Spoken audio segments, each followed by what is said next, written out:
ఈ భూమి మీద బ్రతికేది కొద్ది సంవత్సరాలే, అది అందరికీ తెలుసు.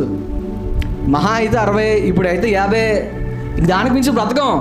కానీ బ్రతికినంత వరకు మనం వంటలు చేసుకుంటూ, మన ఇల్లులు చూసుకుంటూ, మనకు సంబంధించిన డబ్బులు చూసుకుంటూ, బట్టలు చూసుకుంటూ, సంతోషాలు చూసుకుంటూ, ఎంజాయ్మెంట్లు చూసుకుంటూ ఉంటే ఈ లేఖనాలు ఎప్పుడు నెరవేరుస్తాం?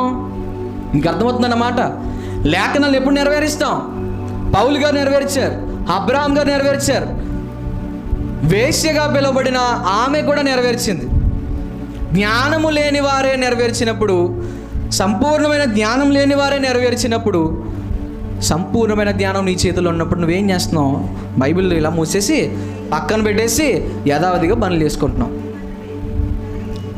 చూడండి, శరీరానికి సంబంధమైన పనులు మనం చేసుకోవచ్చు, చేసుకోకూడదని కాదు నా ఉద్దేశం.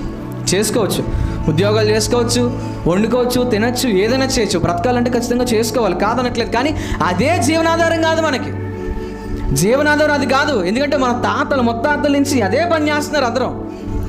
వాళ్ళు ఏం చేశారని అంటే, పుట్టినప్పటి నుంచి చదువుకున్నప్పటి నుంచి బాగా ఎదిగిన తర్వాత ఒక ఉద్యోగం ఏదో చేశారు, లేకపోతే ఏదో పని చేసుకున్నారు, సంపాదించుకున్నారు, పెళ్ళిళ్ళు చేసుకున్నారు, పిల్లలు కన్నారు, తిన్నారు, తిరిగారు, ఇల్లు అన్నారు, అయిపోయింది. తర్వాత సమాధిలోకి వెళ్ళిపోయారు. ఇది కామన్ లైఫ్. ఇది అందరికీ కామన్గా తిరిగే సబ్జెక్ట్. ఇది కామన్ లైఫ్. ఇది ఇలాగే అందరిలా బ్రతికితే మన జీవితానికి ఏం అర్థం కనబడదు.